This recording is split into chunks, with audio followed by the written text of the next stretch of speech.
The Senate does it. They come out and they pass the spending bill / debt ceiling bill / let's sell America's futures down the road and put our great-great-great-great-grandchildren's children into debt. But we'll be talking about that, including the dissenters who decided that this was not something that they wanted to go to, who they were, and what this did. In other news, Ron DeSantis plays the family card against Trump in Iowa as his attack tour continues to go. So we'll be talking about that, plus some other presidential news, including Chris Sununu saying that now he is going to get into the race. YouTube changes misinformation policy, which will allow content creators to question the results of an election again, which kind of tells me that there's going to be something coming up happening here in 2024. And the AOC press account is gone, but not before we have a chance for NBC to come back out stepping it, trying to protect her. It is going to be all of this and more over here on Contemporary. I was the one flying the balloons. I am Jay Edgar, and this is Contemporary.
The thing with Spectrum is it's getting a little bit ridiculous, and they come back and they answer when I call them out over on Twitter. They do that, and they know that it's having problems again, but when they do come back out and say, hey, do you want us to come back and check this out, it's while I am live, and we can't go back and do that. By the way, I don't know if we have dropped frames while we're in the midst of this, because it did tell me drop frames over on the monitor, but it's looking up, and I see excellent connection over on the YouTube side, and when I bring up Twitch, it's also saying excellent connection, so I think that we're all here.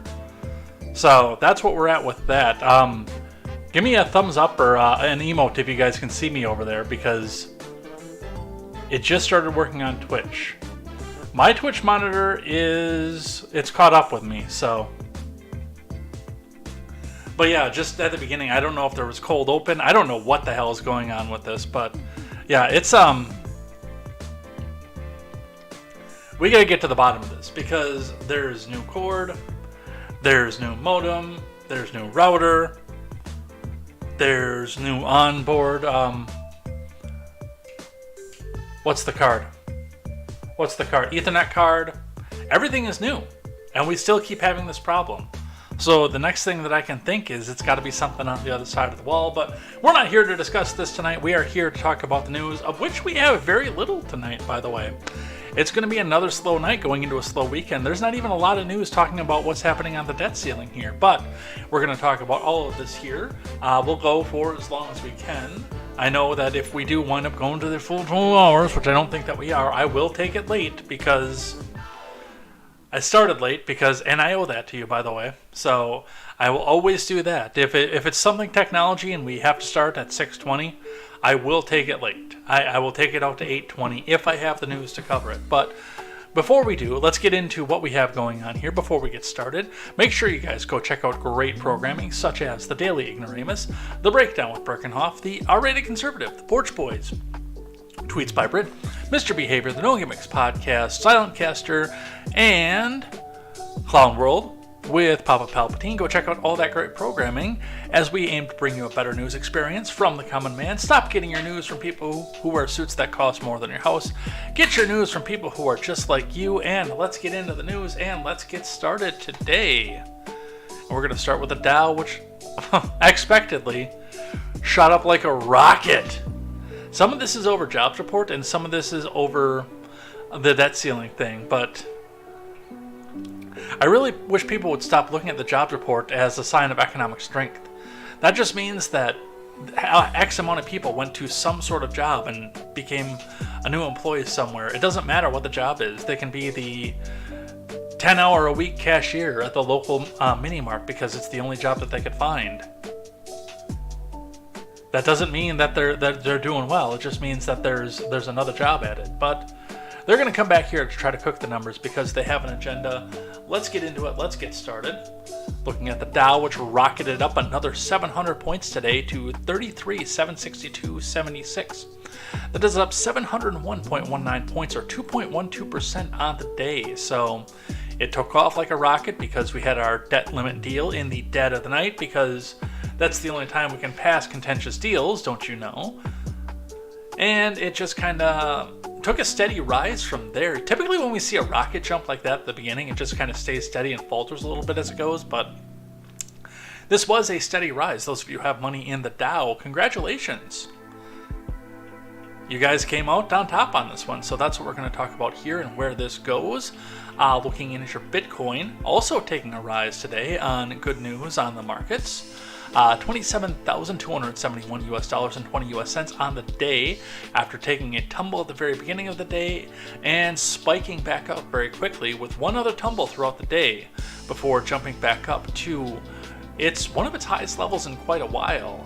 $27,271.20, that is up $452 and 80 US cents, or 1.69% on the day. Your gas prices also doing well. Steady still, but not jumping up into the 350 mark on the west side and the east side. The average is 340, with a 350 outlier at the Shell, a 360 outlier at the BP, and a 330 outlier at a Quick Trip out on the east side. So hopefully your gas prices are staying somewhat steady at this point here. Remember, these gas prices do not reflect your local gas prices. Check your local listings. This is one comparative chart that we've been doing since the beginning of Contemporary to see what the pattern is going with the gas prices.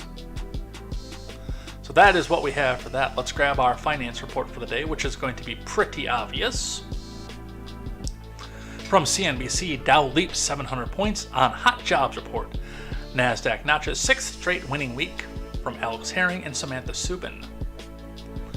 The Dow surged Friday for its best day since January as traders cheered a strong jobs report and the passage of a debt ceiling bill that averts a U.S. default.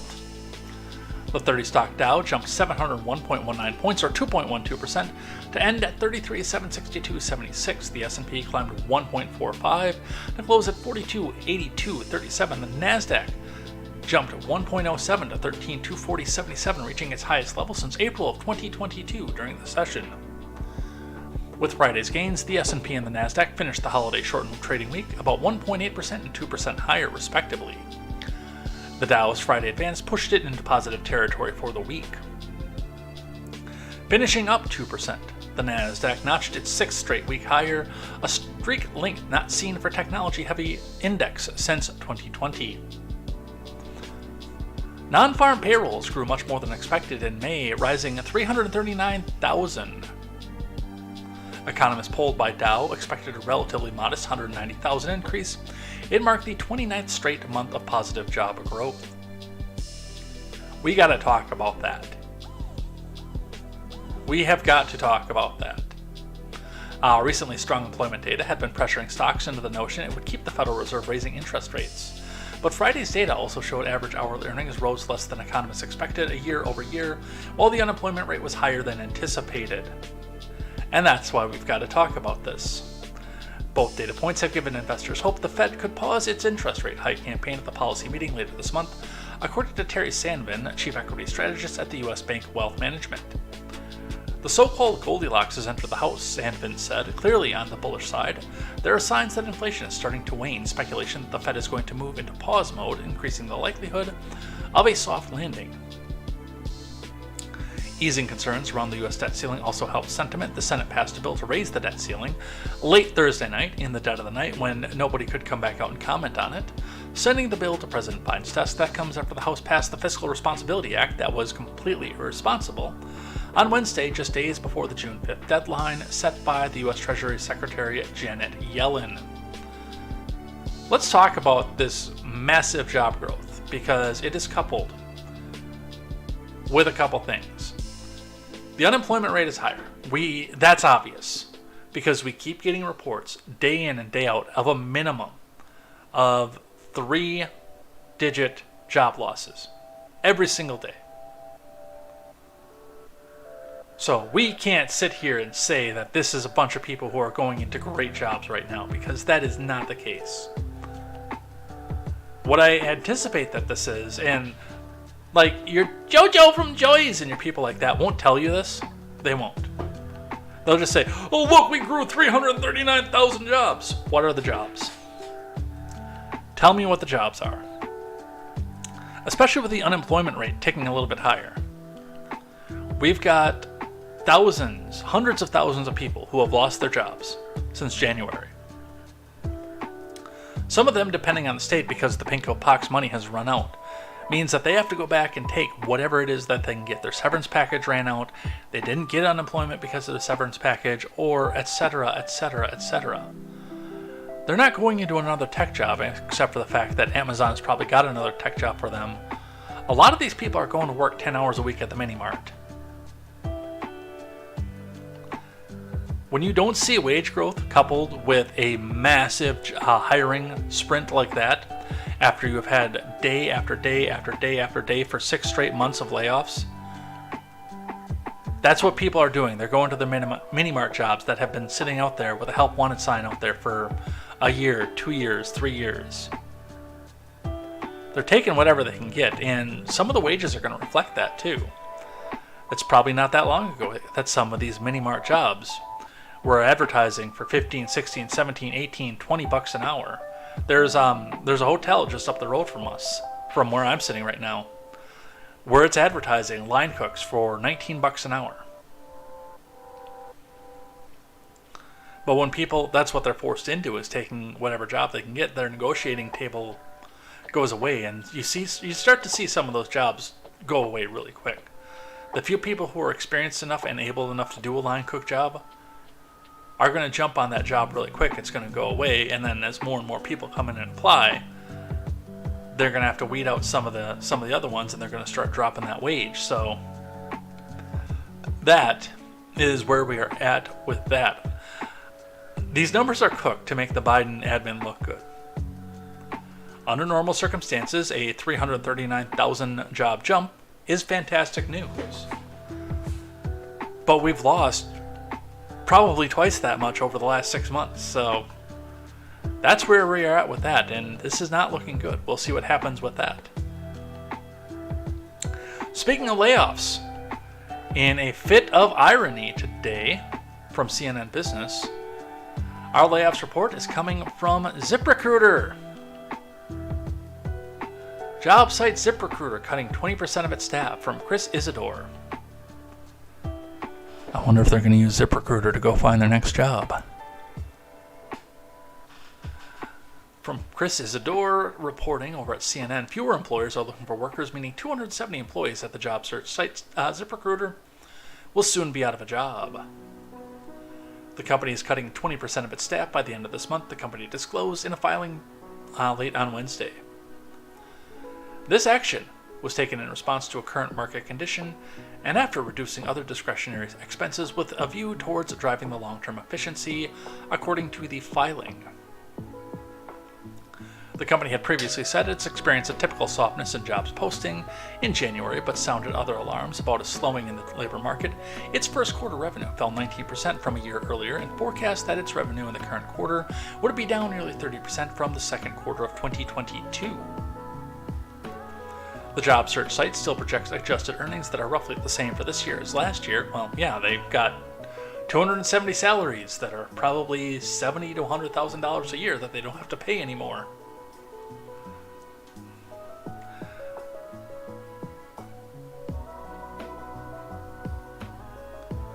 Although it said that it would respond to environment quickly by increasing our focus on profitability during times of decreased demand from employers. Now, I have been on ZipRecruiter before. I don't particularly care for the site. I'll be the first one to come right out and say that I do not particularly care for ZipRecruiter. But I was kind of also in a weird niche place where even if like I went to Indeed or Monster when I was first talking about leaving the job that I was at the time, they would always show me jobs in Madison. Well, that's an hour drive that I didn't want to take with a V8. An hour one way. Yes, I needed a higher wage, but I mean, I stopped working in Madison for a reason. Well, I stopped working in Madison for a few reasons. But what I will say about that is ZipRecruiter is free if you're a job seeker.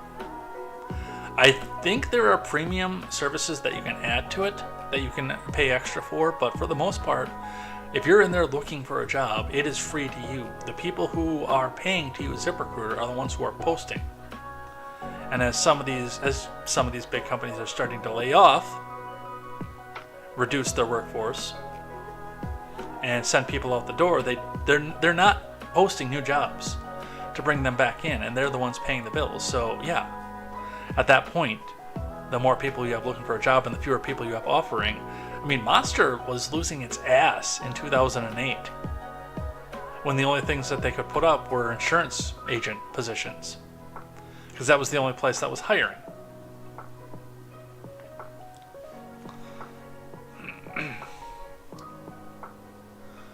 Let's see, about half the 270 employees losing their jobs are in the sales and customer support teams. The company will take charge of between $7 million and $9 million to cover severance costs. It expects to still make the same level of profits, excluding special items such as severance, as in its earlier guidance. It also announced that CEO Ian Siegel agreed to a 30% cut in base salary as of June 1st. He has a base salary of $550,000, according to an earlier filing, but had a total compensation last year of about twice that amount. Well, stock options and a number of other things, whereas he doesn't get taxed on a lot of that stuff until he goes and sells the stock and cashes it out. So he's got wealth. but not liquid cash on hand. So, ZipRecruiter. The ultimate irony, ZipRecruiter, laying off 270 people. Let's talk about the debt ceiling. I've never used LinkedIn for job seeking. I have a LinkedIn, by the way. I've never used it for job seeking. It was just kind of a networking thing. I guess I was, like, when I signed up the other day, a few months ago. It's been 6 months already. Holy shit.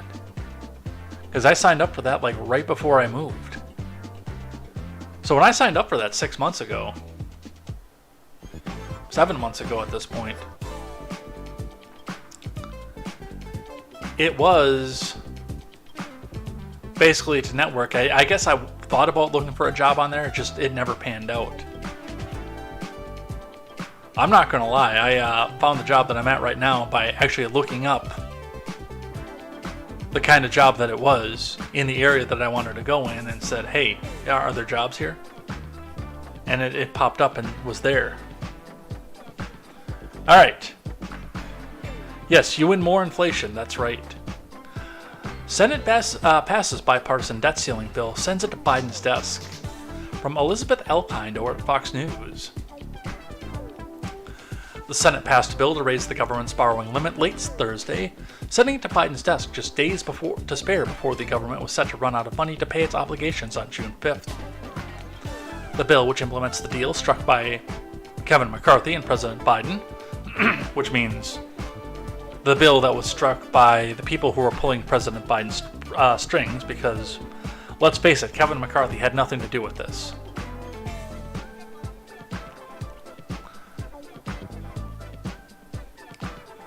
Passed by a 63-36 vote. Weird! A filibuster-proof majority. 4 Democrats, 31 Republicans, and 1 independent, Bernie Sanders, of Vermont, voted no. Hold on. Okay, yeah, that does. I was going to say something doesn't math here, but no. I was going on 30 Republicans, not 31, because I think one of the other articles that I have here says 30 Republicans. House lawmakers sent the bill to the Senate on Wednesday in a bipartisan 314 to 117 vote after weeks of intense negotiations between McCarthy and Biden. The Senate's inability to pass its own bill made it bystander in those talks and gave senators no realistic option other than approving the deal. No, there was a realistic option. There was absolutely a realistic option. But the Uniparty decided against it. The bipartisan deal suspends the debt limit with no cap. Weird! Through January 1st, 2025, right after election time, by the way, cuts non-defense spending to near fiscal 2022 levels, caps spending increases at 1% the following year, and sets non-mandatory caps for the 4 years after. Non-mandatory! Weird! It also claws back some money aimed at IRS and some unspent COVID-19 pandemic funds. You know what the stupidest part of this whole thing is? The man who walks around wearing a pin with the national debt on it is taking a victory lap for this piece of shit.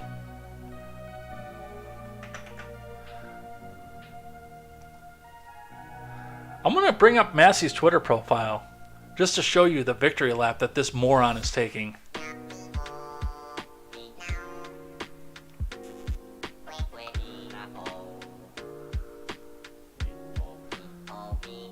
Here's facts from Thomas Massey. $4.5 trillion was added to the debt in Trump's last year in office.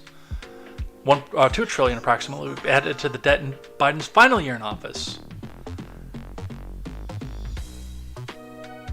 Hold on. If the caps in this debt deal are honored, and if we don't do emergency spending, which we are, by the way, and the caps are not going to be honored either. Donald Trump did it. That is not a winning strategy. That does not make it right.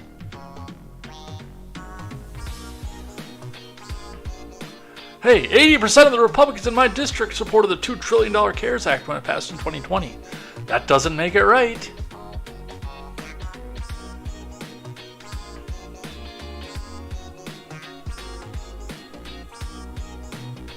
This guy has no business taking a victory lap, and I'm going to be completely honest, he has no business sitting in Congress anymore.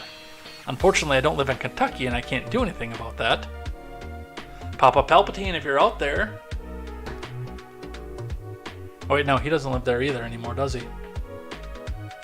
I forget, it's been a few months.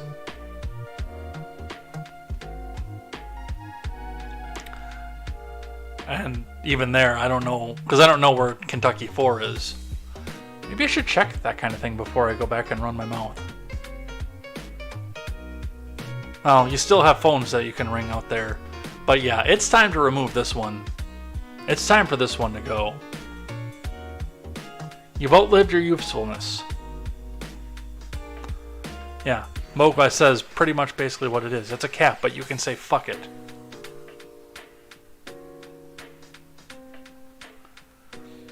Defense spending would rise about 3% in the first year of the deal, below the rate of inflation. That drew complaints from several Republican senators who warned on the floor that the deal would harm the U.S. national security.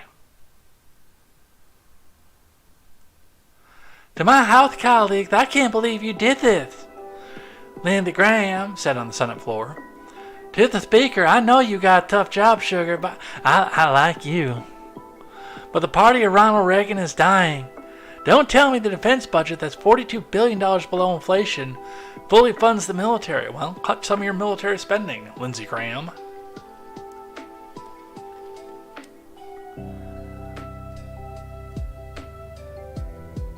So, this is going to blow this out. And again, the biggest problem I have with this is that there is no cap on the debt until after the next election. And to all the people, when I say this, because I will be pushing this on Twitter as well, to all the people who come on, but Donald Trump had a suspended debt ceiling, and look at all the Republicans who voted it. That doesn't make it right. And I said you could take your suspended debt ceiling and go and shove it up your ass in 2020 when they suspended the debt ceiling to blow out the COVID spending. Because it was wrong then.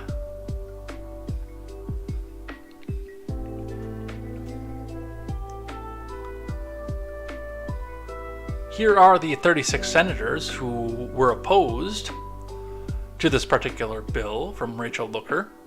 I normally don't do this. I normally chastise people who do this. Call me a hypocrite if you want. Here are the 36 people who deserve praise. I'm not calling them out for chastisement. Praise these people. Lindsey Graham is in danger of setting off the sprinkler system in the Capitol. Just saying. Nice. 63 senators backed the bill, but 4 Democrats and 31 Republicans said that they couldn't support it.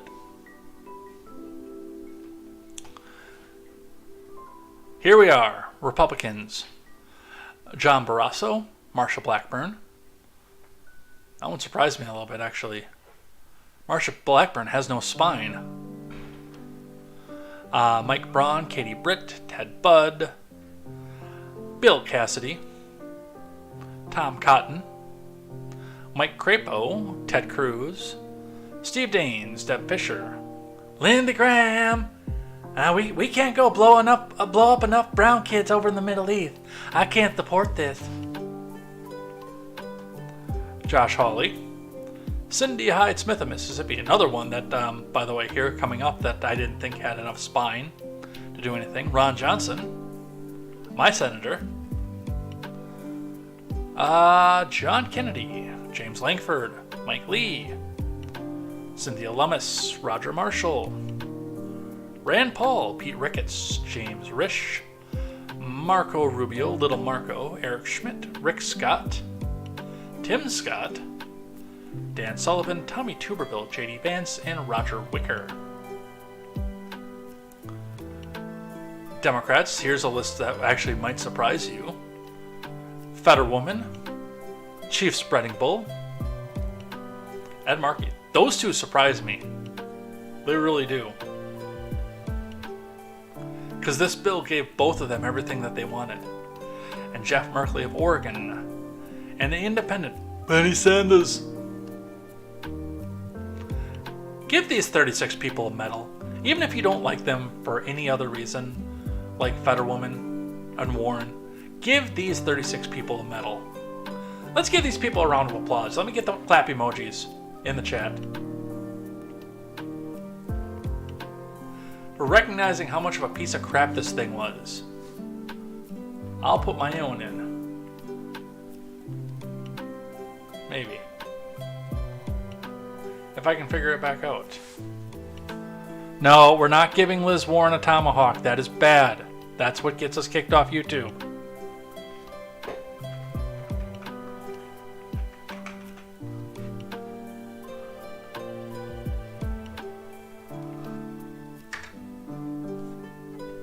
I will give a hand to these people. I will give a clap to these people and say, yes, you have done a fantastic job and I'm happy for what you did. Absolutely.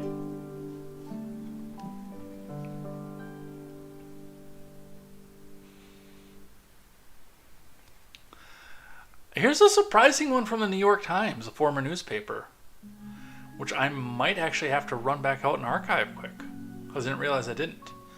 Luckily, it has been pre-archived, so we can go jump right into it. From the New York Times, a former newspaper. The debt limit deal suggests debt will keep growing fast. This is why I don't want to hear another word out of Thomas Massie ever again. I want his pin for the national debt, but I don't want to hear a word from him ever again. From Jim Tankersley. The bipartisan deal to cut the avert a government default this week featured modest cuts to a relatively small corner of the federal budget as a curb on the growth, the nation's $31.4 trillion debt load. It was a minor breakthrough at best.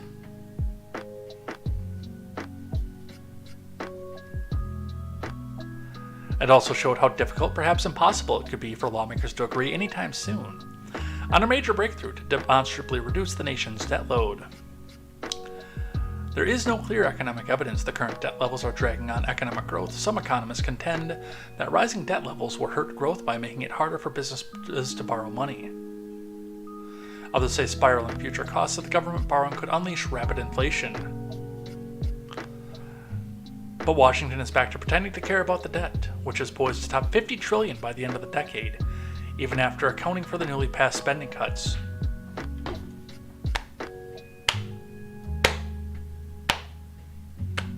Congratulations, you played yourself.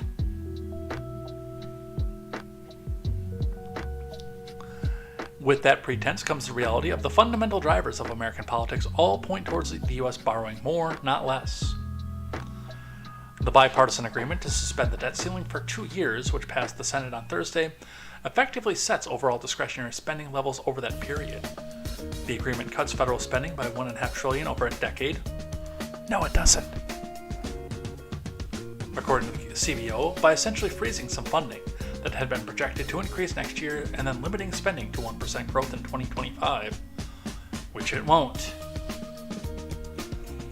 But even with those savings, the agreement provides clear evidence that the nation's overall debt load will not be shrinking anytime soon. And this is from the New York Times, by the way. This is not from Conservative Brief, or the Daily Wire, or the Blaze, or the Post Millennial. This is from the New York Times, a former newspaper, telling you that it is bad to raise the debt and suspend it like this. Think about that for a second.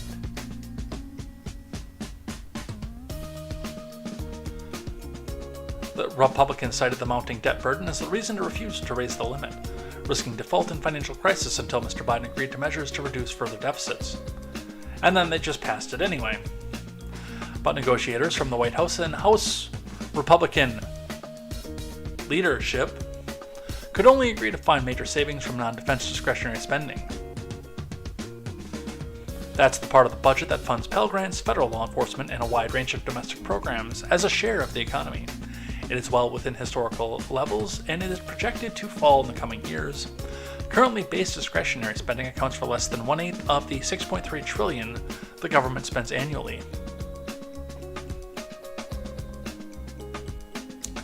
The deal included no major cuts to military spending, because of course it didn't, which is larger than base non-defense discretionary spending. Early in the talks, both parties ruled out changes to the two largest drivers of federal spending growth over the next decade: Social Security and Medicare. The cost of those programs is expected to soar within 10 years, as retiring baby boomers qualify for benefits. And it will, by the way, be insolvent. Long before I get there. While Republicans first balked when Mr. Biden accused them of wanting to cut these politically popular programs, they quickly switched to blaming the president for taking them off the table.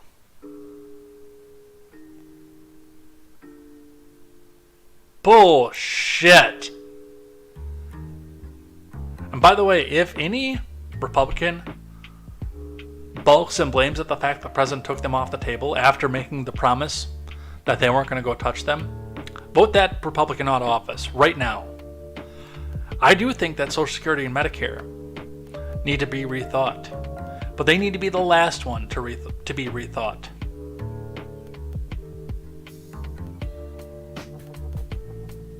Because people older than me were sold a pig in a poke that this was always going to be there. And they will become insolvent, and they will go dead, but they need to be the last one on the conversation. And you moron Republicans know that.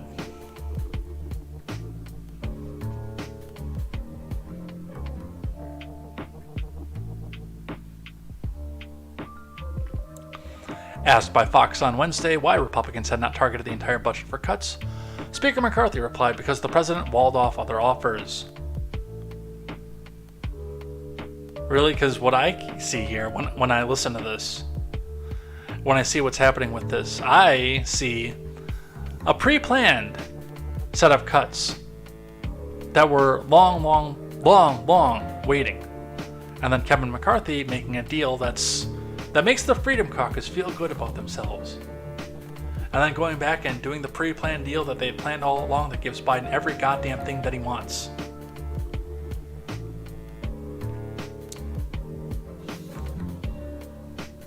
The majority driver of the budget is mandatory spending. He said it's Medicare, Social Security, and interest on the debt.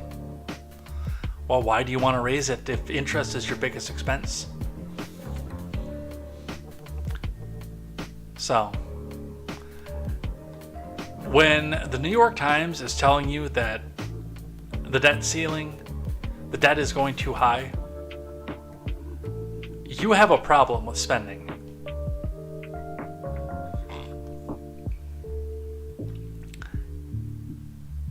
And here's the best news of nobody got anything out of this. Fitch warns it could still cut the U.S. debt rating even after the deal. From Sam Sutton. Fitch Ratings on Friday warned that it would still downgrade the U.S.'s credit rating even after Congress passed a bill that averts an unprecedented default on government debt. While the deal to raise the ceiling and cut spending are positive considerations, Fitch said repeated political standoffs over the federal government's borrowing limit lowers confidence in governance on fiscal and debt matters.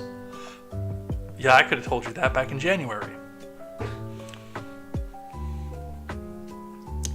Fitch issued its negative credit watch for U.S. debt last week. The company said it intends to resolve its negative watch by the end of September. Well, Fitch, I wouldn't. Treasury securities are the lifeblood of financial markets and a benchmark for... Yeah, that's your first problem right there. Treasury securities are the lifeblood of financial markets. That is your first problem. For how everything from municipal debt to credit card rates are priced. A downgrade, which would mark only the second time a rating service has knocked U.S. bonds from top-tier status, could drive up borrowing costs for consumers, businesses, and governments, tightening credit conditions at a time when the economy is already at a risk of a recession. That would make for tough political headwinds for Biden, McCarthy, and other 2024 incumbents, who waited until the U.S. was days away from the default before agreeing to a deal. I don't want to hear that. I don't want to hear that, Politico, because the rest of us out here were screaming at you to do this in January. Figure it out and cut the spending in January.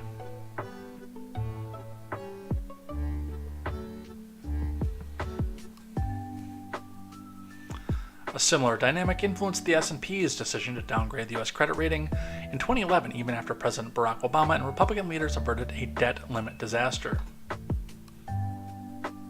So far, the economy has shown surprising resilience despite stubbornly high inflation and a rapid series of interest rate hikes, shepherded by the Federal Reserve Chair Jerome Powell. But policymakers have risked damaging the economy's otherwise strong fundamentals thanks to a steady deterioration in governance over the last 15 years, according to Fitch's statement. Where has the economy shown resilience? The housing market has dropped almost completely off. Houses are sitting long enough, they're starting to lose value. Rental rates are through the roof. Dealers are lowering the cost of new trucks because they're just sitting on the lot. Meanwhile, wages are demanding higher and higher wages. Where, oh where, can you tell me where this is a good sign for the economy and where this is surprisingly resilient? But that's propaganda for you. And that's what we have in the debt ceiling deal. Let's talk about presidential politics for a little while. We're going to start with one from the Daily Wire today. Talking about the Trump-DeSantis feud. By the way, one of the things that I need to point this out often. At the rate that things are going currently, despite all of his problems, despite the fact that he's going to be watching over and shepherding over a massive recession when it comes to election time, in spite of the fact that gas is twice what it was when he came into office, in spite of the fact that we've been to the brink, people are losing their jobs and people are taking out a second job and lines of credit to afford food. Biden is probably, at the rate things are going right now, probably going to win 2024 by a landslide. Because, and not necessarily because of these two men themselves, but the people following these men can't figure out how to get along. So they have to live under 4 more years of Biden, and they deserve it. I'm kind of pissed that the rest of us still have to, but the followers of these two men, if they keep at their throats the way that they are, they have to live under 4 more years of Biden, and they deserve it.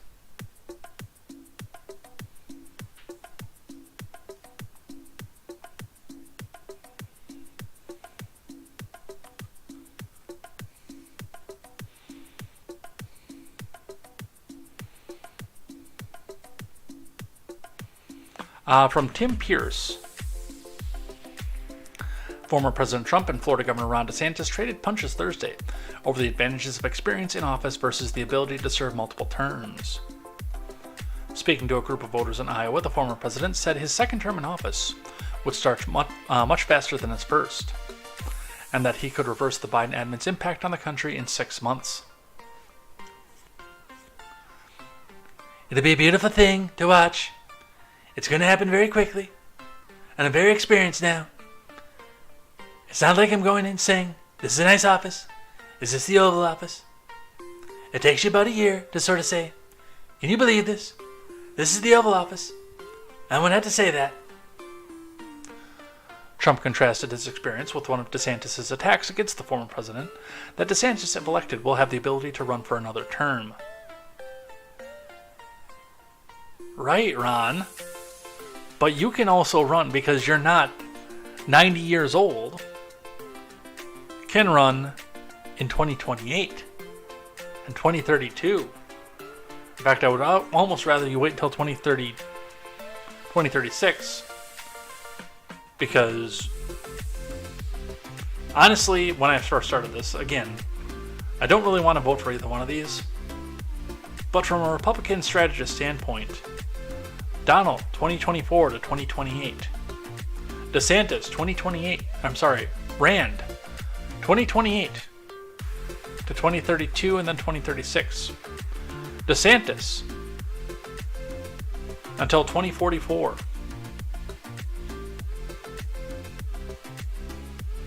Although when I see these people, once they get down into the mud and the dirt and what their followers come back and do, I just say Giant Meteor 2024.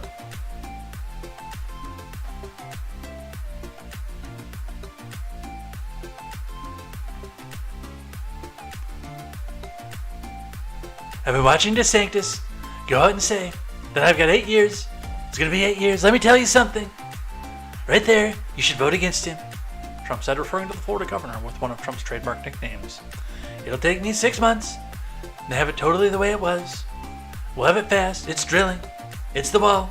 And it's getting criminals out of the country that have been allowed to come in so freely. Even though you showed no evidence in your first 4 years that you would do that last part. You would do the drilling in the wall. Yes, yeah, we saw that, but we saw absolutely zero evidence that you would get some of these criminals out of the country. Hell, Obama deported more people than you did.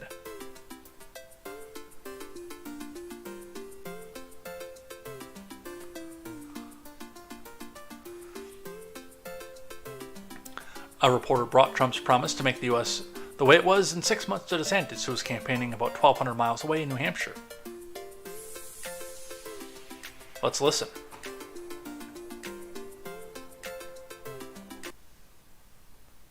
Huge problem. Former President Trump says he'd do it in 6 months. There you go, ma'am. All right, sir, we're heading this way. Why didn't he do it his first 4 years?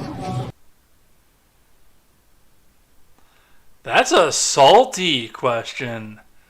He's not happy.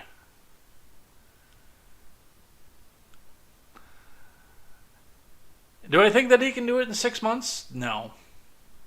I think the pressure will come up. They'll position him up next to another government shutdown and say that he has to go sign another omnibus. Otherwise, people will hate him and he'll say, okay, I want everyone to love me. I'm going to go sign the omnibus. And then I'm never going to sign another one. Unless you tell me that the people are going to hate me if I don't. And then I'll do it again. And I'll never sign another one unless you tell me that the people are going to hate me if I don't sign another one. And then I'll do it. You get the picture.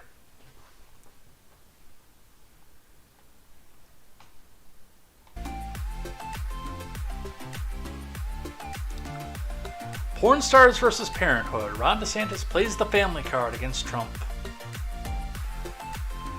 This is really ugly.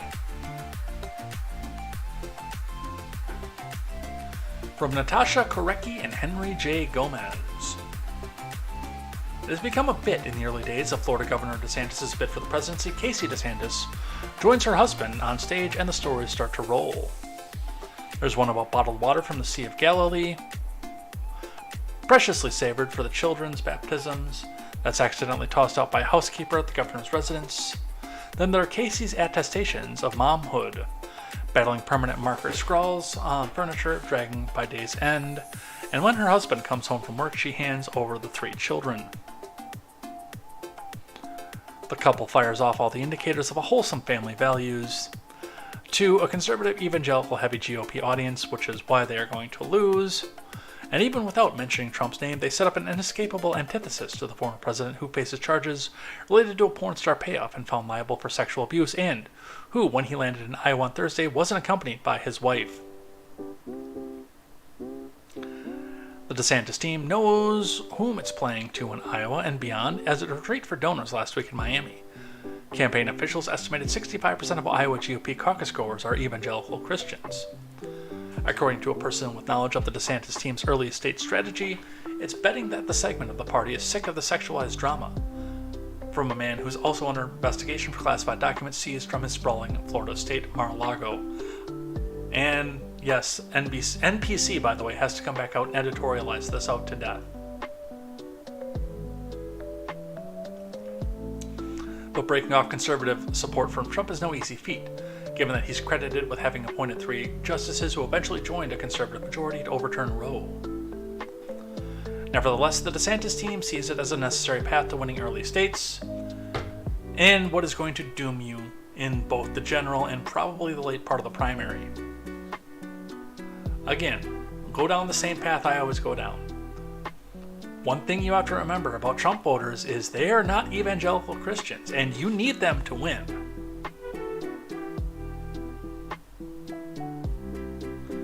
with the Roe thing, it is going to be a lot easier for Trump to win over the evangelicals than for the former Union Dems to jump on Team DeSantis.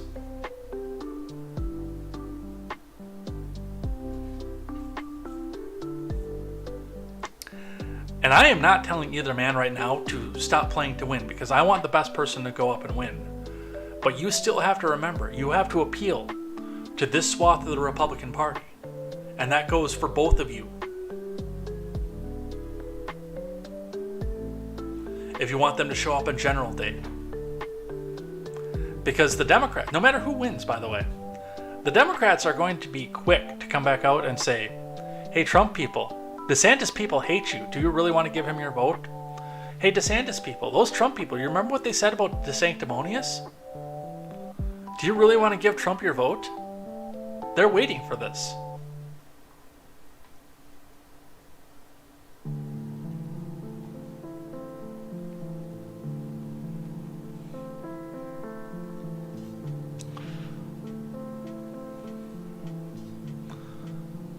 Clearly, that's an opening for us with the evangelicals. The source familiar with the early strategy said, it's authentic. You can't fake your family. Really? Politicians have been doing that for 200 years in this country. You can so easily fake your family. You can't fake your commitments to your children and your wife. Again, bullshit. Once they see it's authentic, that's definitely a contrast to who, as a Republican, thought we'd be defending payoffs to porn stars. At the Miami retreat, a donor pointedly asked DeSantis chief pollster Ryan Tyson about Trump's sex scandals and how the campaign planned to contrast them appropriately with DeSantis' beautiful family. Oh look, I'll answer it this way. A wise man once told me that when I was about to have my first kid, he said that 70% of being a good dad is showing up. Tyson said, according to an audio of a retreat posted by Florida Politics. The governor's going to show up. Iowans are ripe to see that. And I think when you're going to see something pretty special happening as he shows up, as they meet his first lady, as they meet the family. That's all well and good. I honestly think that the family thing is sickening. That you have to use your family as a prop to go back and do something. I want to know what you're going to do about the debt, about getting that under control along with the spending, about executive order abuse, and how are you going to play on the foreign stage. What you do in the comfort of your own home, or the people's home for that matter, is your own damn business. That's not what's important to me.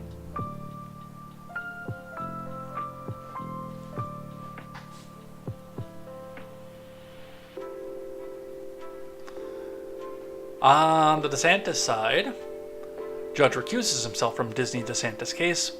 I choose to err on the side of caution, from Lawrence Forza.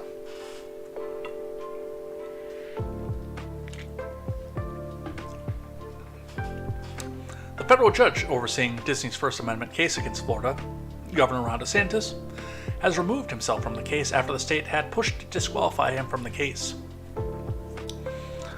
Disney is suing DeSantis over what it says is targeted campaign of government retaliation for publicly opposing Florida's so-called Don't Say Gay bill. DeSantis requested that U.S. Chief District Judge Mark Walker be disqualified from the case last month, alleging the previous comments made by Walker demonstrate lack of impartiality. Those remarks, each derived from extrajudicial sources, were on the record in open court and could reasonably imply that the court has prejudiced the retaliation question here, the motion stated. Disney pushed back on the motion, saying at the time, "He's on our side. He shouldn't be disqualified."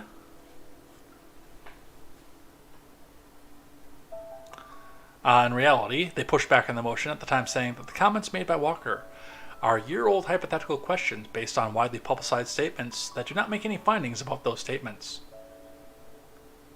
Okay, the sarcasm I actually wasn't that far off on. I haven't pre-read this article. Walker, who was appointed by former President Obama, wrote in a 14-page order that while DeSantis' motion to disqualify him was meritless, he will remove himself from the case because he recently discovered that a third-degree relative of his owns 30 shares of stock from Disney. Yeah, that's probably another good reason that he wound up being on this case.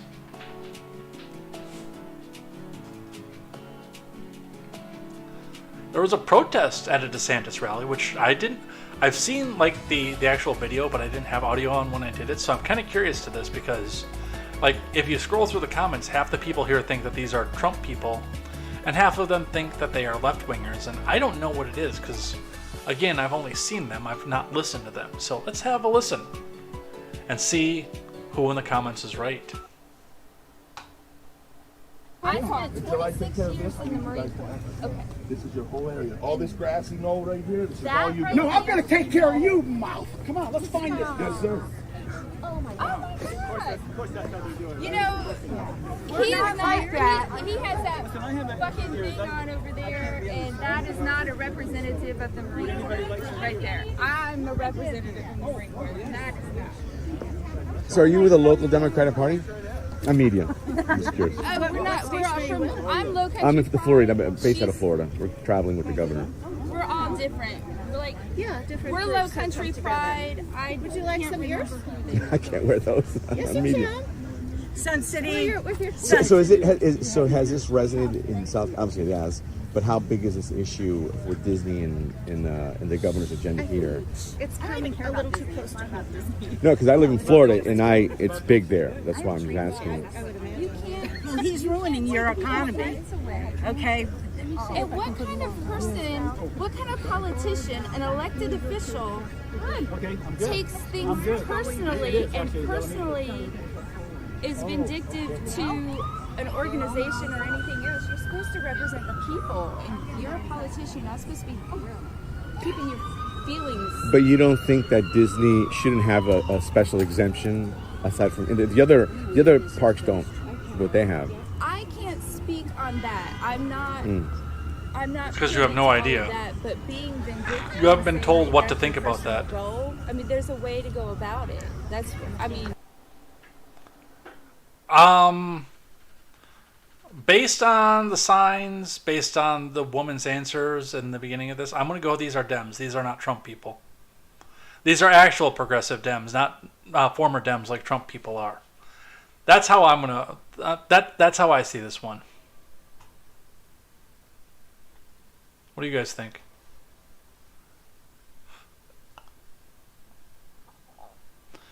Going up to New Hampshire, Sununu says announcement on White House bid imminent.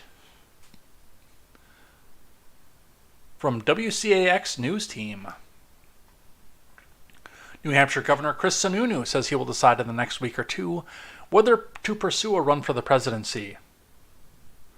I'm going to go out on a limb, early prediction, and say he is going to get in. The governor has been mulling a White House bid for months, saying the GOP can't win without a more moderate candidate that's able to draw support from traditional Republicans and independents. I just want what's best for the party. It doesn't have to be the Chris Sununu show all the time. It's just what's best. So that's kind of what I'm narrowing down right now. The money's been lined up, the support's been lined up. There's a pathway to win. All those boxes are checked. The family's on board, which is always a big one. I just got to make sure it's right for the party and right for me, Sununu said on CNN's State of the Union on Sunday. It comes as the GOP field aiming to take on Trump continues to grow. Ron DeSantis announced his candidacy last week, which is expected to make a stop in the Granite State on Thursday.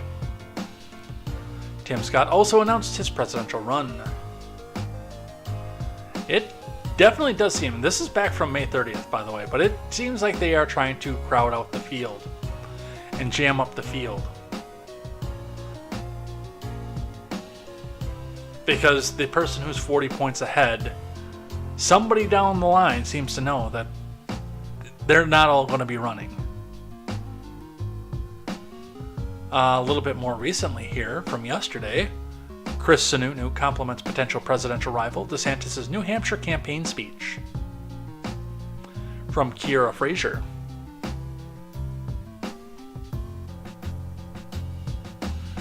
Chris Sununu threw a compliment at DeSantis' way after the Florida governor made his first campaign stop in Sununu's home state on Thursday. while still not ruling out a presidential bid of his own. Well, I actually thought it was a pretty darn good speech, Sununu said of DeSantis, who's making a handful of campaign stops in New Hampshire Thursday, after coming off a 2-day tour of Iowa. DeSantis spoke in the Granite State of needing a dose of fiscal and economic sanity in this country, which apparently resonated with Sununu. It's not just about the woke stuff. He talked about fiscal discipline. He's talking about things done in Washington that folks haven't gotten done. And whether that's Ron or all the candidates, that's what we have to be talking about, Sununu said on Fox News. The sentiment sure is a rare one on the Republican presidential campaign that has seen more barbs exchanged than compliments. In the same interview, Sununu continued to not rule out the possibility of becoming DeSantis' rival by launching his own bid for the nomination.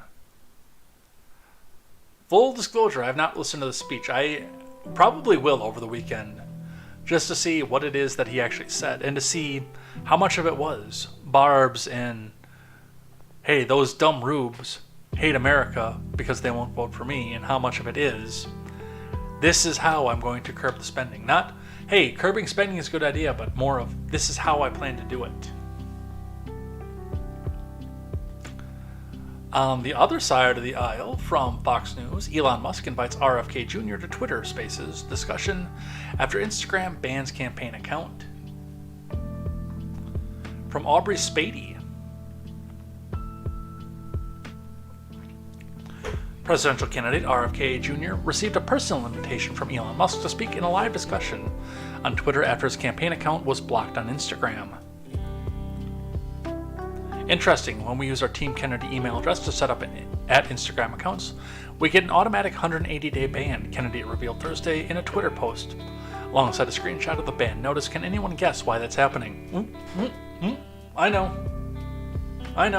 Pick me. It's because Zuckerberg has his finger on the scale.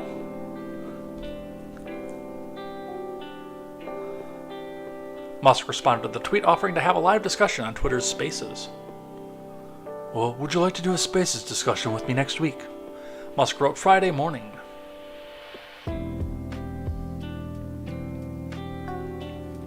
Yeah, how's Monday at 1400 hours Eastern? Kennedy responded to the Twitter CEO. So, there we go. Monday at 2 o'clock Eastern Time, which I'll be at work, unfortunately. Kennedy and Musk on Twitter Spaces. The invite comes just days after Kennedy agreed with Musk that Twitter had no actual choice but to fulfill censorship requests from the government, stating that it can shut down platforms like Twitter or fine them into oblivion for not complying. Yeah, that's what we need government power to do. Private companies can resist, but the government can shut down platforms like Twitter or fine them into oblivion, Kennedy posted on the platform. Enough. I'm going to put a stop to that, at least in the US, added the Democrat who is challenging President Biden for the 2024 nomination. That'll be an interesting listen. On the policy side, from Reuters, Republicans set debate rules creating hurdles for long shots in 2024 primary election. From Graham Slattery and Nathan Lane. The RNC on Friday announced relatively stringent limits on who can participate in the first 2024 presidential primary debate, posing a potential challenge for several long shot candidates. This is really stupid. I hate this. And they do this every year, and they come in and they say, this is who we're going to spend time and money on and everything else. And again, it's a big club and you're not in it. It's not there to keep the Trumps and the DeSantises and the people like that out. It's not even there to keep like the Tim Scotts and people like that out of there.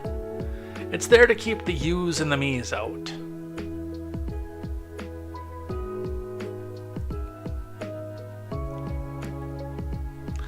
The RNC, the Republican Party's governing body, will also require all attendees to support the eventual Republican nominee, the body said on Friday. The pledge requirement is notable as former President Trump, who leads in the polls, has neither promised to support a nominee nor has he confirmed that he will attend the debates. Yeah, again, that's to keep people like the rest of us out. That's to keep also-rans from coming back and getting in. Especially, again, if they're coming from the ground up.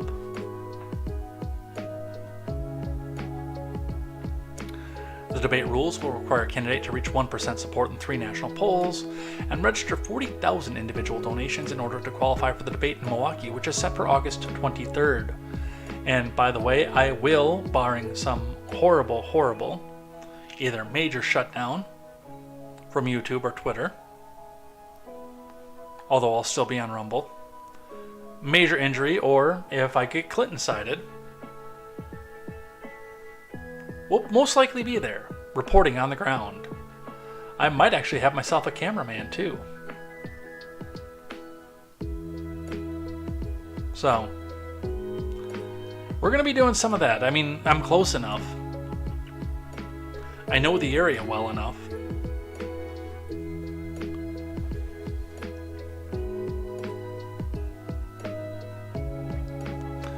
Candidates will also need to receive donations from at least 200 unique donors per state and at least 20 states and territories, the RNC said.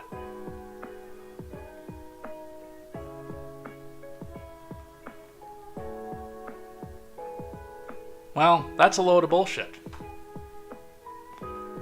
But hey, the RNC's got to keep those little guys out.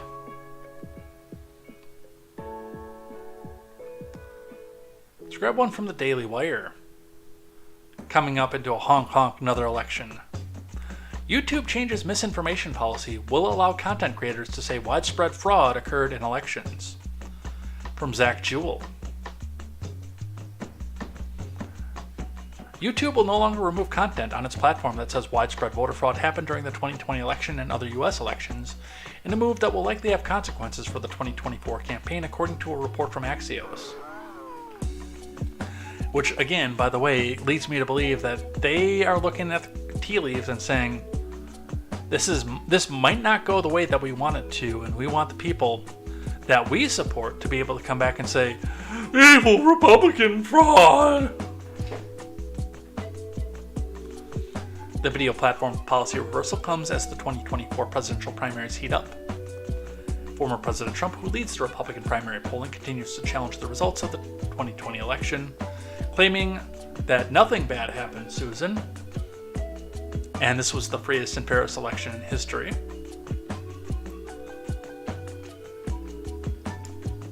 Two years, tens of thousands of video removals, and one election cycle later, we recognized it was time to reevaluate the effects of this policy in today's changed landscape. Now, 2 years, tens of thousands of video removals, and one election cycle later, we got rid of all the people that we wanted to get rid of. We chased them all off to other platforms, or we can call them all extremists.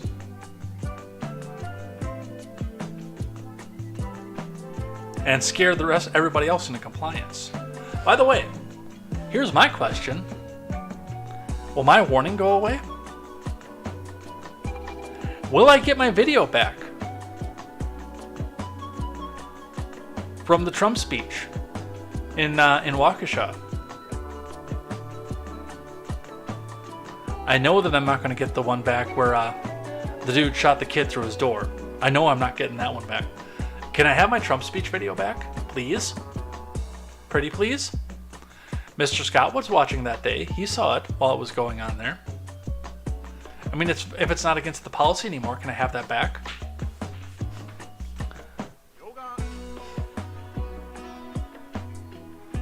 I mean, you retroactively enforce your rules against videos that are years old otherwise.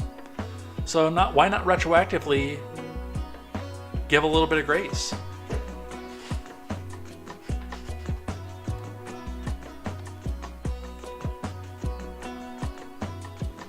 YouTube said it carefully deliberated before making the surprising change to its policy, but did not provide specific details on what caused the big tech company to reverse course. The new policy takes effect on Friday. Again. Oh look, and there Mr. Scott showed up too.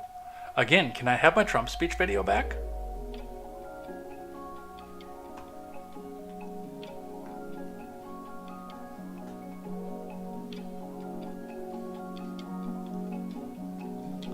And a little bit more presidential politics for you.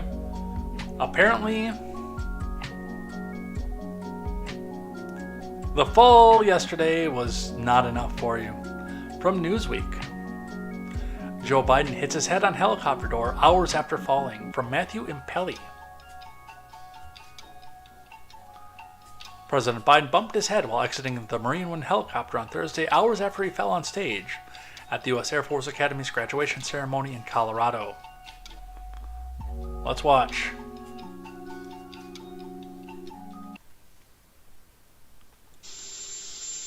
Boom.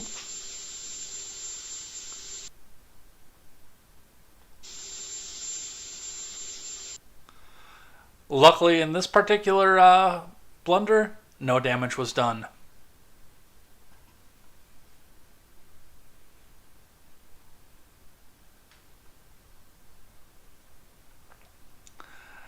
Throw some F's up in the chat. We were just talking about this on Things That I Like yesterday. And now it's gone. And it's not gone for a good reason either, by the way. It's gone for a shitty reason. ALX, at ALX on Twitter, tweets out, AOC parody account. AOC Press has activated their account after gaining tens of thousands of new followers due to a surge of death threats they were receiving. The intolerant left can't handle humor. By the way, no statement in any of this.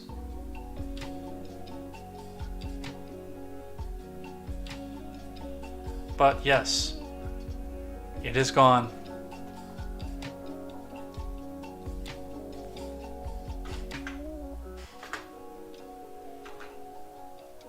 Throw those F's up there for AOC Press.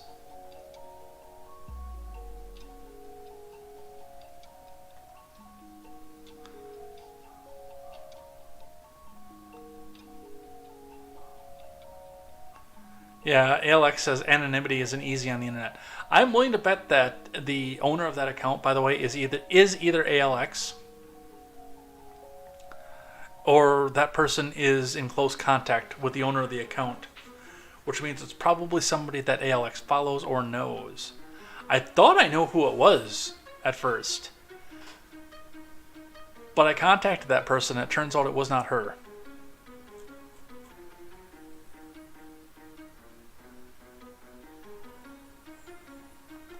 Because the person that I'm referring to actually has had an AOC parody account prior.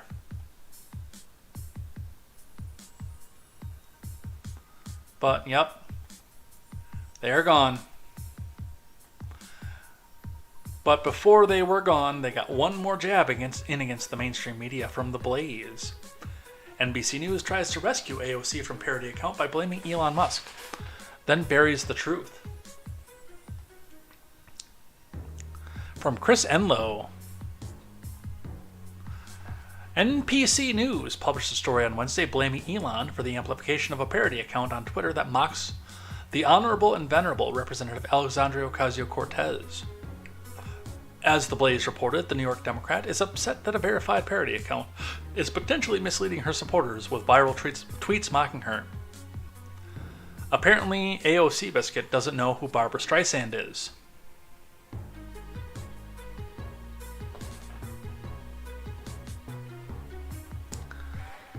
FYI, there's a fake account on here impersonating me and going viral. The Twitter CEO has engaged in it, boosting visibility, okay, puppy? It is releasing false policy statements and gaining speed, Ocasio-Cortez complained on Tuesday. I'm assessing with my team how to move forward, which apparently meant death threats.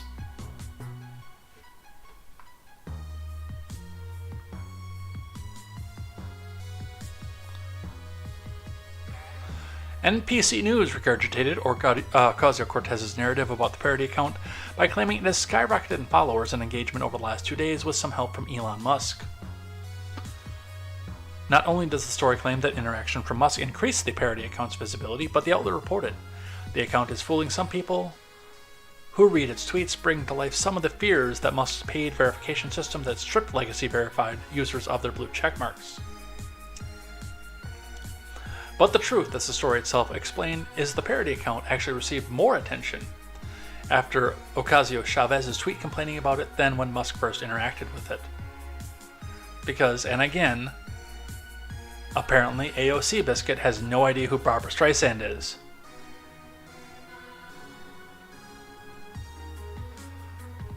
Good job. You played yourself. That's the second time I've said that this episode. Speaking of Twitter, from the Post-Millennial, Twitter's VP of Trust and Safety, Ella Irwin, reportedly leaves the company amid Daily Wire debacle.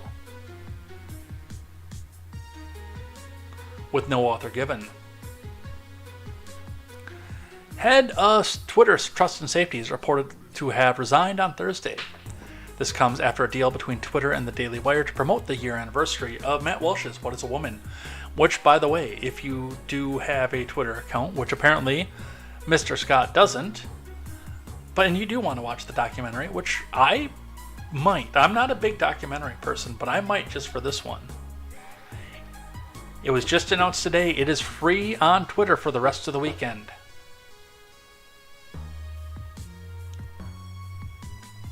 Make a burner account. Get your money's worth out of it.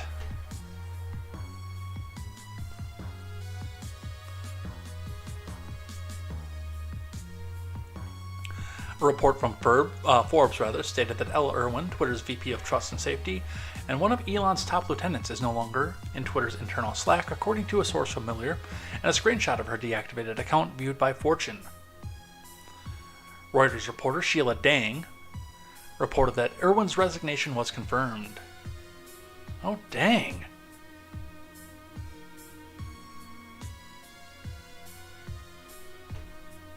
Confirmed, Dang wrote. Ella Irwin tells me she resigned today.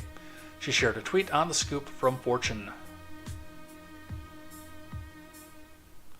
Irwin's Twitter bio is still tagged with the official badge of Twitter.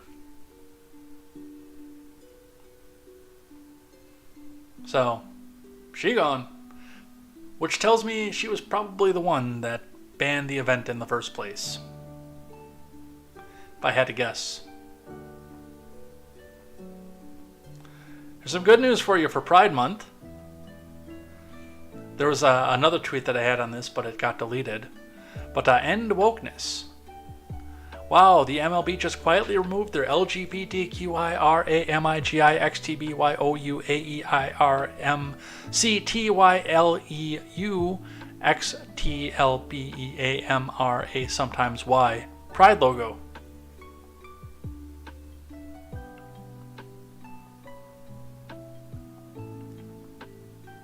I actually got to shut down Instagram here because it does look like we are running low on battery again.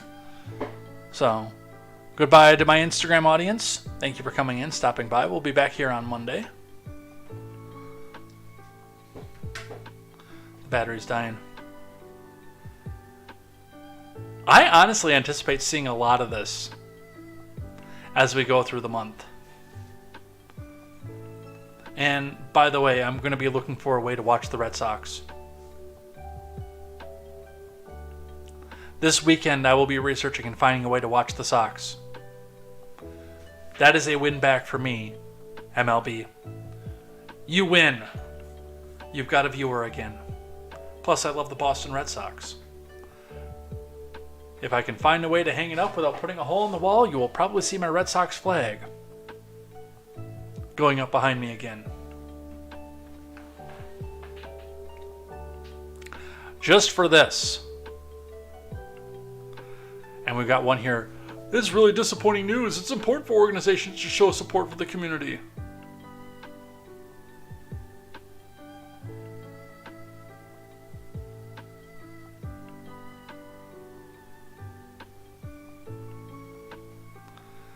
Yep. Red Sox Nation, coming your way. All right, from the Hill. We've got the two that have been left over from the beginning of the week. From the Hill, majority of teachers in new survey say that arming educators would make students less safe. I thought about putting this on things I like / things I hate yesterday. I just didn't know where I wanted this to land because I actually agree with this, but not for the reasons that the authors of the Hill article think. This is from Lexi Lonis.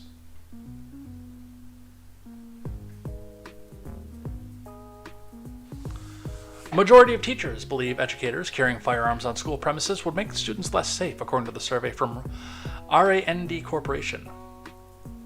The survey, released on Wednesday, shows 54% of teachers think students would be unsafe with educators carrying guns. 20% say carrying guns would make students safer, and 26% believe it wouldn't significantly impact safety. There have been 36 school shootings in the U.S. during the 2022-2023 school year. Bullshit, according to a tracker from the Washington Post. Arming teachers is one solution to the gun violence that has been largely supported by Republicans and opposed by Democrats. States are also split on the issue. 20, run by Democrats and Republicans, allow educators to carry firearms on campus, with some having more strict requirements than others, which is good. In Delaware, educators can carry with no restrictions. In Oregon, teachers need a permit to bring a gun on school grounds. At least 17 states don't allow educators to carry at all. However, despite the concerns around mass shootings, teachers listed bullying as their top safety concern for students. And yet, a lot of the people in the teachers union are out on Twitter and Facebook and Instagram, bullying people who politically disagree with them. Here is my thought on this.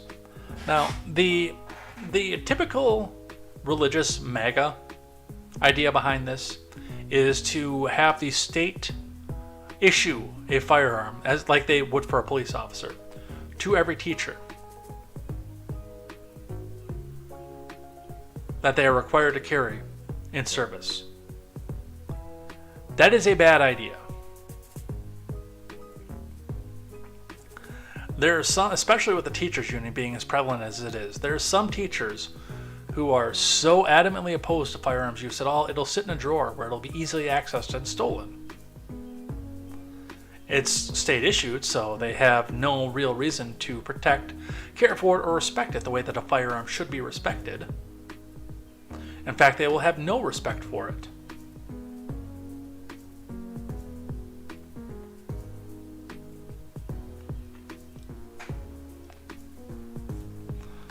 And then, of course, the NRA side of things say that it should just be completely unrestricted, walk them in, let them do whatever the hell they want, open carry, carry guns, etc. I have always been in the middle of this, especially given the fact that this is a state entity. Number one, I think that where they say that, like in Delaware, educators can carry a gun with no restrictions, or in Oregon, teachers need a concealed carry permit to bring a gun on school grounds. I'm more in Oregon's camp with this. Not only do I think that the teacher should have a concealed permit to carry if it's on school grounds, and this is me being completely against any other concealed carry permit. But again, this is around kids, so this is a little bit different. And in a profession where we do typically get some fruitcakes in there. If you're a teacher, you should not have a concealed carry permit to do anything outside of school whatsoever. Because I'm against concealed carry permits. I'm a constitutional carry person. But as far as in school goes, that should be licensed. You should be licensed by a state governing board for in school only. What you do out of school is your own business. But for in school only, state licensing board. And yes, a mental health evaluation to see if you are capable, under most circumstances, of doing this without losing it on one of your kids and coming back out and pointing at one of your kids unrequited. And especially if you are going to be defending our most precious resources, our next generation. 20 hours of training a year, documented.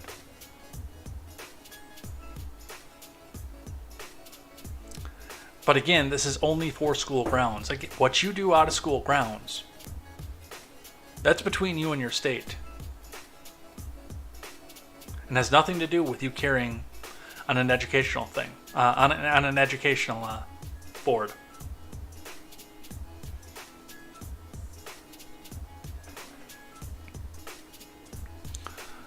And what I've always said that this would do, especially if it is not every teacher, And especially if you don't know. That's the other thing that I think that it should be, is that you shouldn't know. The teacher shouldn't be allowed to talk about whether or not they've had this and passed this or not.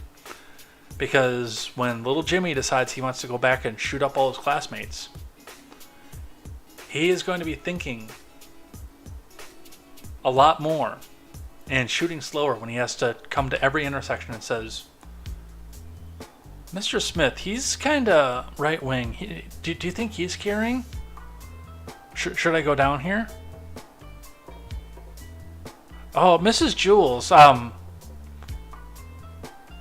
don't know. She's kind of anti-state. She's very Democrat, but she's kind of anti-state. She might, oh man, if I go down this hole, I might die.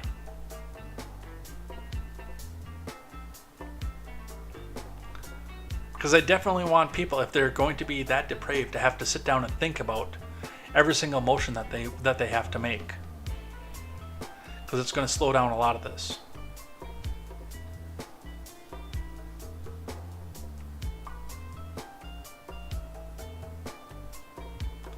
But that's where I stand on this, and that's where I always stand on this. And the last one. Is it going to rain on me again? It was like raining sideways here earlier while I was at work. Just out of nowhere, the sun was shining and it just started pouring. Absolutely pouring. And I had to go out in it to bring some stuff inside. And it was over in like 10 minutes. And it sounded like thunder. I couldn't tell if it was a motorcycle lighting off or it was thunder.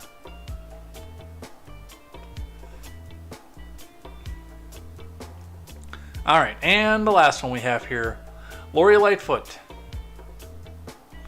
You know, given the fact that this university just passed David Hogg, this is probably a good place for Lori Lightfoot.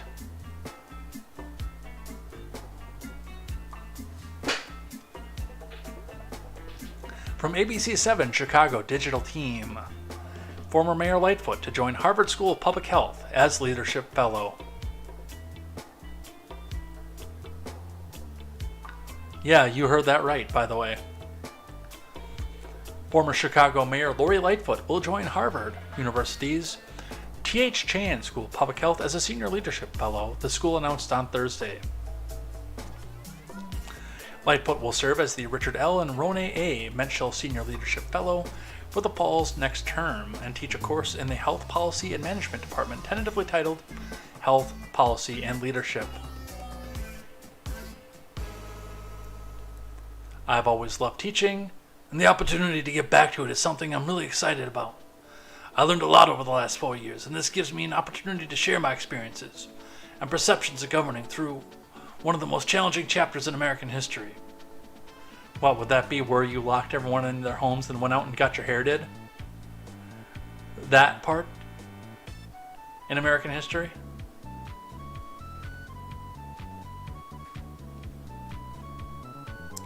I look forward to interacting with students who are committed to the public sector, particularly in the area of public health, said Mayor Lightfoot. I'll share the specifics about the way we manage the COVID-19 public health crisis, and we'll delve into how we approach the crisis as an avenue to address long-standing public health equity challenges, like me locking everybody else in their homes so I could go out and get my hair did in peace. Because I gotta be on camera, man.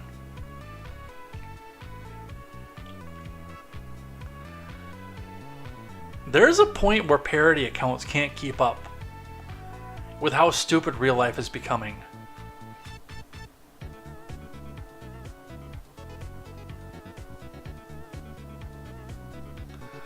Lori Lightfoot, teaching a class on health policy and leadership. You can't make this up.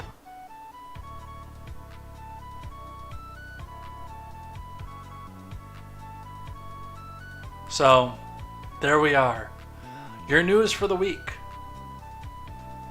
We're done. We're out of here.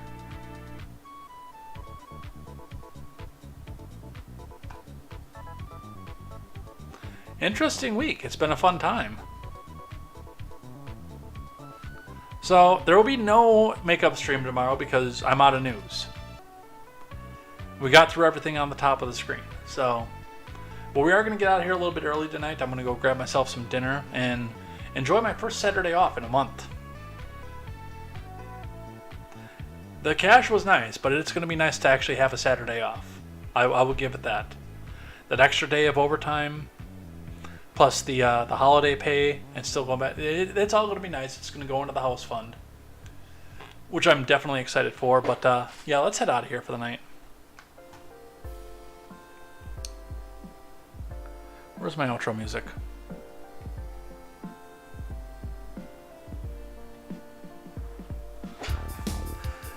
All right. What a great week. What an interesting week. We found out that we are going to be selling our futures down the river, and our children's futures, and our children's futures. Aren't you excited that the government didn't shut down and didn't even try to come back out and make a deal, with the exception of the stupid crap that McCarthy and Biden had already planned for probably months on end when they started this entire ruckus? But I guess we'll see what happens with this and where the markets go and what we do from here after this. So join us back on Monday. We will start to get some of the financials coming in, and well, we'll be hitting the X date, so we'll see if we actually made it or not. So definitely looking forward to that. Depending on weather, game stream maybe this weekend. No, I don't have a controller yet. We gotta finish Zelda, but I need a new controller first. So I will probably look on Amazon, see if we can get one of those here. Maybe I'll throw something up and we'll do some StarCraft again. Instead of just me playing StarCraft by myself, we'll do a little stream for that. But we're out of here. Have a good night. Take care. Be good. Be safe. If you're on Twitch, stick around. We're going to go find somebody to raid. Who are we going to raid on Twitch? I'm not going to stick around for very long on that, but you guys can, and it'll keep my channel going. That's you guys can.